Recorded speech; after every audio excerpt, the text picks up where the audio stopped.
Bonjour, bonjour, bonjour. C'est un bonjour que le Seigneur nous a donné. Et aujourd'hui, avec le torrent de vie du 30 juin, nous sommes en train de nous rendre compte qu'aujourd'hui, c'est une journée d'action de grâce. Action de grâce. Nous devons rendre grâce à Dieu tout au long de cette journée parce que Jésus nous a enseigné à prier. Dans Luc 11, verset 1, il dit: enseigne-nous à prier comme Jean l'a enseigné à ses disciples. Et Jésus, notre Seigneur Jésus, nous a enseigné à prier par le Saint-Esprit. Celui-là qui nous aide dans notre faiblesse. Celui-là qui nous inspire les sujets de prière. Celui-là qui intercède en nous et au travers de nous. Ah, gloire à Dieu. Qu'aujourd'hui, ta journée soit remplie de cette action de grâce. Et la Bible nous dit aussi que Jésus nous a dit que nous devons prier sans cesse par le Saint-Esprit, l'Esprit de grâce.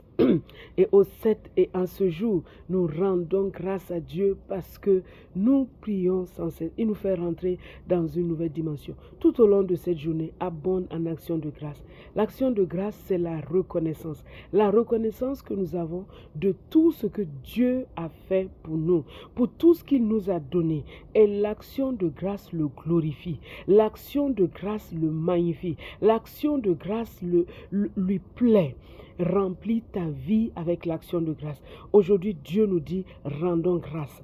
Toute cette journée, le dernier jour du mois de juin, est un jour d'action de grâce. Rends grâce à Dieu pour ta vie de prière. Rends grâce à Dieu pour ce que tu fais. Rends grâce à Dieu pour la louange. Rends grâce à Dieu pour tout ce qu'il t'a donné de comprendre. Rends grâce à Dieu pour tout ce que tu as pu pratiquer. Rends grâce à Dieu pour le Saint-Esprit qui t'a été donné. Rends grâce à Dieu pour le parler en langue. Rends grâce à Dieu. Rends d'excellentes actions de grâce parce que l'action de grâce, c'est une huile fraîche qui se repose sur nous.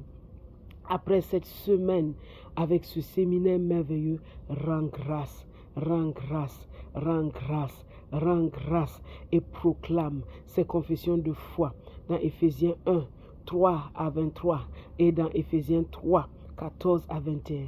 Il est écrit que Dieu t'a béni.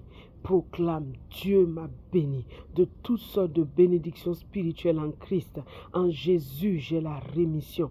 En Jésus, j'ai le pardon de mes péchés. En Jésus, j'ai l'abondance de sa grâce. Je suis né pour le louer. Ma vie est pour l'adorer. Rends grâce à Dieu et déclare encore: Père, remplis mon cœur ou illumine les yeux de mon cœur pour que je puisse voir l'espérance qui s'attache à mon appel. Je prie pour toi afin que tu puisses voir l'espérance qui s'attache à son appel, que tu puisses comprendre la glorieuse richesse de la gloire qu'il réserve, de l'héritage qu'il réserve et la puissance merveilleuse qu'il met à disposition pour tous ceux qui croient. Sois enraciné dans l'amour, que ton homme intérieur soit fortifié puissamment et que tu sois enraciné dans l'amour. Oh VPV, reçois et retiens les paroles que Dieu t'a données. Dieu t'a enraciné dans le rêve du Père Karambiri pour que tu sois une personne qui apporte la vie dans tous ses aspects. Retiens cela, marche avec cela, rends grâce pour cela, rends grâce à Dieu de t'avoir connecté et rends-lui grâce parce qu'il te montrera la voie que tu as à suivre et te montrera le chemin que tu as à suivre. Que Dieu te bénisse richement et que sa paix demeure sur toi maintenant et à jamais. Amen.